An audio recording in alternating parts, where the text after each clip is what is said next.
Здраво на сите и добре дојдовте на мојот канал. Во ова видео, како што најавив во претходното видео во кој што зборував за Сорен Киркегор и неговата фраза "Толпата е невистина", се враќам со рецензија на роман, меѓутоа не е романот кој што го најавив. Всушност не го открив името на романот, меѓутоа не е романот што го имав на ум за ова видео, еден сјаен, одличен роман кој што ќе морам да го оставам за наредното видео.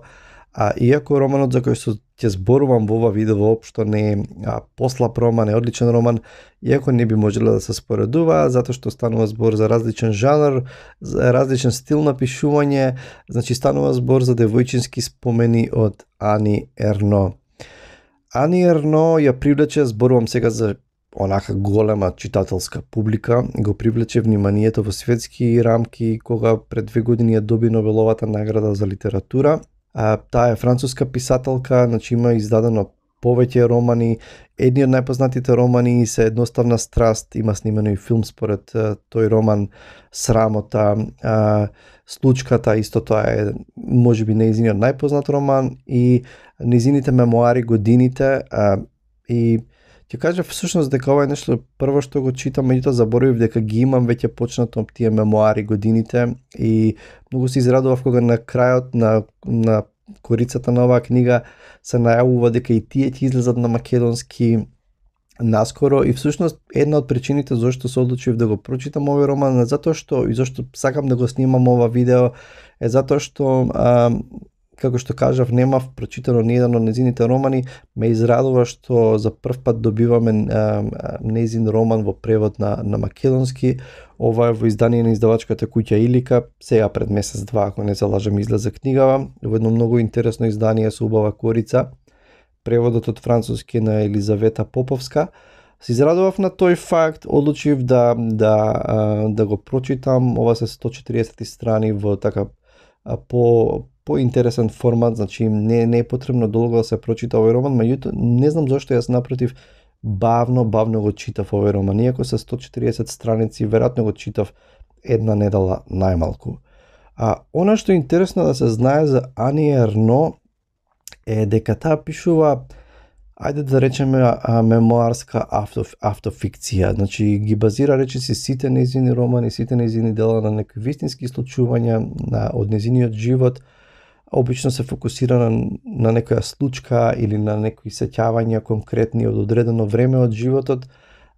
И тука во овој роман, во ова дело, таа прави една реконструкција, и всушност ова е од нејзините последни понови романи. Го објавува во 2016 година, предпоставувам дека го пишува во 2014-15 година, и се обидува да направи реконструкција на една случка или всушност на случување од летото 58 година. Значи таа се навраќа сега во своите 70 години, го пишува ова и се навраќа на настани што се случиле пред повеќе од 50 години. Зошто? Затоа што таа вели во речиси сите нејзини други дела има обработено многу случувања од нејзиниот живот, важни настани од нејзиниот живот, меѓутоа овој настан никогаш не го спомнала и сега решава да напише да направи реконструкција, да го изгради минатото преку сеќавањата на тоа лето 58 година. А што се случува во таа 58 година? Ани Ерно, тамо е Ани Дишен, всушност тоа е нејзиното моминско презиме, завршува средно училиште, има 18 години и одлучува како и многу други млади луѓе да ги помине волонтирајќи, работејќи во детско одмаралиште, заедно со многу други завршени средношколци, да работи како воспитувачка тамо, да го помине летото, можеби да заработи нешто. И доаѓајќи од училиште кој е католичко училиште, можеби по-конзервативно, од едно семејство кое што најобично семејство, работничка класа, семејство кое што поседува некаква бакалница или кафетерија, најобични луѓе, можеби патиот комплекс дека не е доволно учена или не е доволно префината како другите девојки или другите луѓе.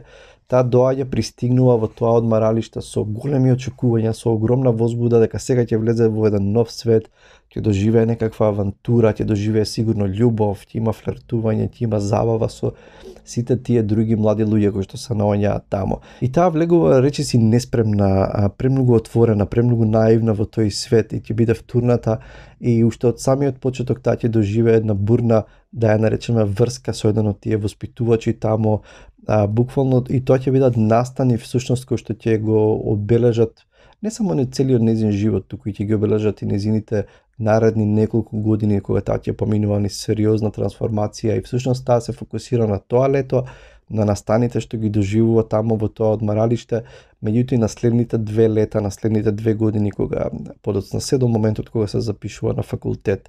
Значи, речиси не е невозможно да се направи спойлер на овој роман, затоа што ова е една главна случка или еден главен настан кој што се случува во тоа лето. Меѓутоа, магијата и тајната на Ани Ерно е како го раскажува тоа, како ги реконструира тие настани. Знам дека замката на опасноста на мемуарите и на автофикцијата е дека може да се западне во некаква нарцисоидност или патетика, меѓутоа тоа кај Ани Ерно не постои затоа што таа пишува со една речиси студена дистанцираност и несентименталност кога зборува за своите искуства.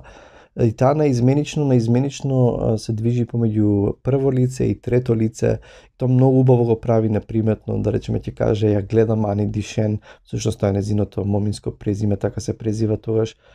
И како пробува да, не знам, облечена така и така, како пробува да ги импресионира тие околу неа, па потоа се сеќавам, позборува во прво лице, обидувајќи да се сети на таа година. Меѓутоа, она што е убаво е додека прави реконструкција на тие настани, преку стари фотографии, преку гуглање на некои информации за тоа време, таа ни дава една представа многу неусетно, неусилено, ни дава една представа на историските ситуации во тоа време. Иако ги става во позадина и кажува дека кога човек е млад, кога човек е влюбен или кога човек е обседнат со нешто, во тоа време се води војната во Алжир, да речеме.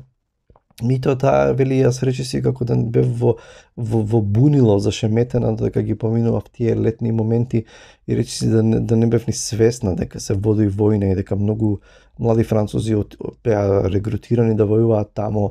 Спомнува исто така позадински многу културни моменти во смисла на пејачи, песни од тоа време, книги, дали е Симон де Бовар, незиното влијание што го извршила врз неа.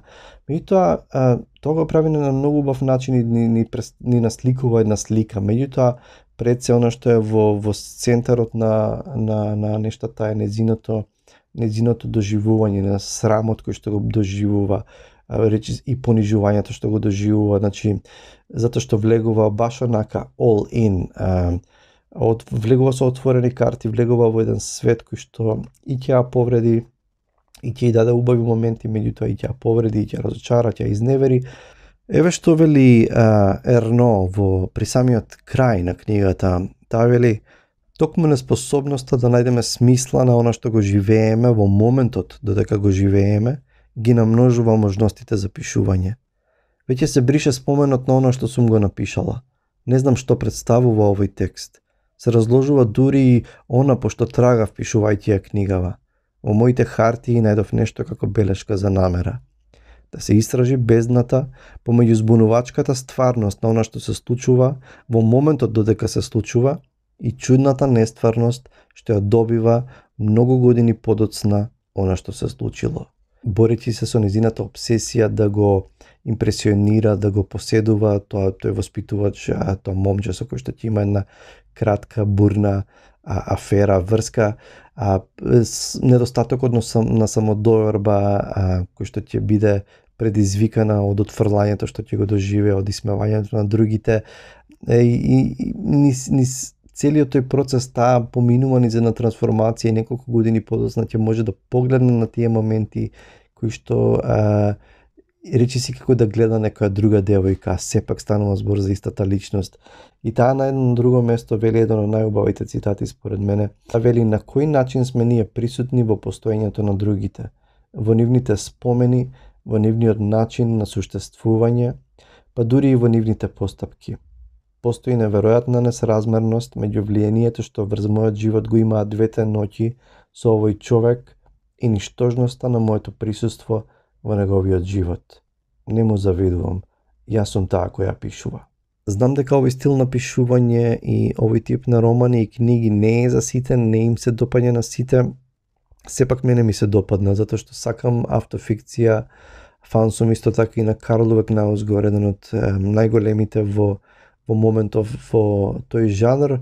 Она што можам да кажам, ако се запрашаме, па што е тајната, зошто ми се допаѓа пишувањето на Ани Ерно, е токму таа можеби несентименталност, дистанцираност, во смисла не, меѓутоа не е тоа студена дистанцираност, таа ги признава своите слабости во смисла на знае да се искритикува, знае нејзините моменти на гордост да ни ги прикаже како суетни, како нејзината желба за внимание, нејзината борба и смевање можеби некојаш на другите. Значи Ани Ерно во нејзините пишувања не е суетна, барем мене не ми е одбивна или нарцисоидна, затоа што не ги дава искрено, смирено, непретенциозно сите нејзини страни, да речам, сите тие нејзини внатрешни борби или ставови и мисли, сомнежи ги изнесува на површина. И меѓутоа начинот на кој што го прави тоа е нејзината магија и мислам дека е убавината на нејзиното пишување.